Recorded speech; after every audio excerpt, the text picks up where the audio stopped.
Hindi ako naniniwala sa kulang. Hindi ako naniniwala sa barang. At lalong hindi ako naniniwala na ang galit ng isang tao ay kayang buntis ng sumpa. Hanggang sa mangyari ang lahat ng ito. Ikakasal na dapat ako, pero hindi natuloy. Hindi dahil hindi namin mahal ang isa't isa, kundi dahil may mga bagay na parang may kamay na humihila sa bawat plano namin. Aksidente, aberya, pagkukulang sa pera, sunod-sunod. Pero kahit ganoon, mahal namin ang isa't isa.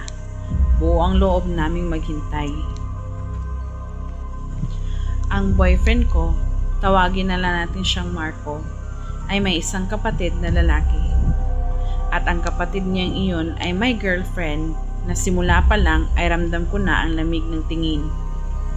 Hindi yung tipong tahimik lang, kundi yung uri ng babae na nakangiti sa harap mo pero kapag nakatalikod ka, doon ka pinuputakte.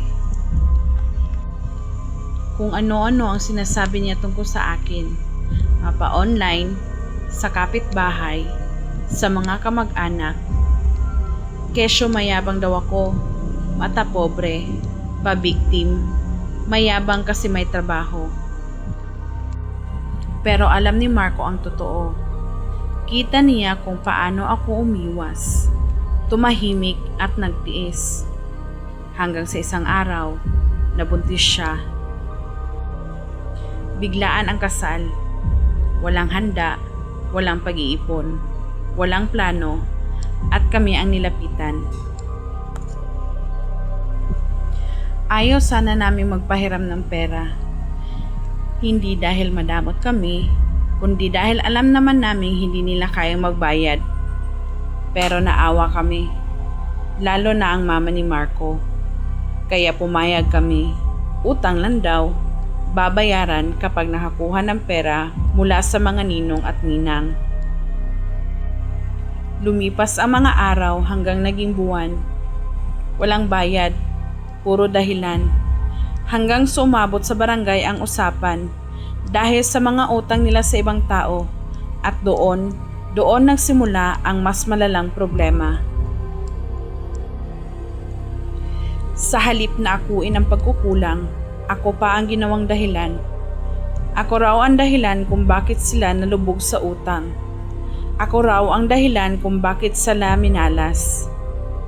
Ako raw ang babaeng baog, kaya galit sa mga may anak. Ako raw ang babaeng hindi mapakasalan, kaya naninira. Narinig ko iyon sa bibig ng ibang tao. Hindi direkta, pero sapat para maramdaman ang sakit. At doon ko unang naramdaman ang takot na walang pangalan. Hindi galit, hindi inggit, kundi pakiramdam na may matang nakatitig kahit wala namang tao. Nag-away kami, malala, sigawan, sumbatan, pero sa pagkakataong iyon, sa akin kumampi si Marco at ang mama niya. Alam nila ang totoo. Alam nila kung sino ang gumagawa ng kwento. Isa pa, kami ang sumasagot sa halos lahat ng gastusin sa bahay. Kuryente, bigas, gamot. Tahimik lang kami hanggang sa nagplano na ulit kaming magpakasal. At doon, lalo silang nagalit. Hindi namin sila inimbitahan. Hindi dahil gusto namin gumante, kundi dahil gusto namin tahimik. Ngunit dumating ang balita. Magbibinyag na raw ang anak nila. May invitation at kasama roon ang mensahe. Si Marco na ang bahala sa catering at venue. Single naman siya. Nabasa ko iyon at doon ako nanginig. Hindi dahil sa kapal ng muka, kundi dahil sa paraan ng pagkakasulat. Parang may hinahamon. Hindi kami pumayag at doon nagsimula ang pagbabago ng lahat. Una ay sa panaginip. Paulit-ulit, isang babae ang nakatalikod sa akin.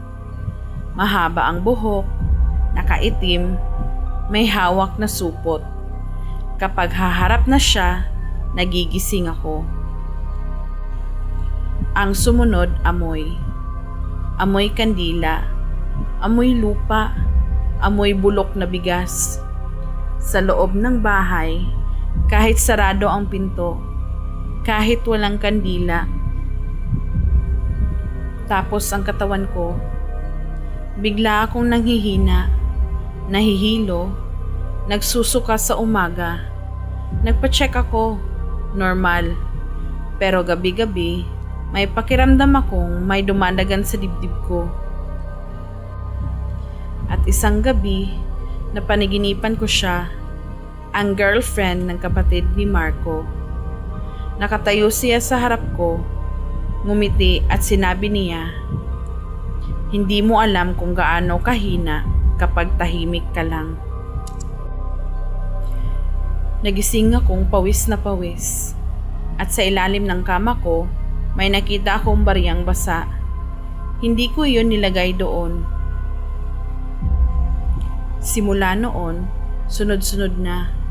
Namatay ang halaman ko kahit araw-araw kong dinidiligan. Nasira ang singsing na bigay ni Marco na putol sa gitna. At isang araw, bigla akong dumugo kahit wala naman akong sugat. Doon na ako natakot. Hindi ako pumunta sa albularyo. Hindi ako humingi ng dasal. Hindi ako gumawa ng kahit anong panangga.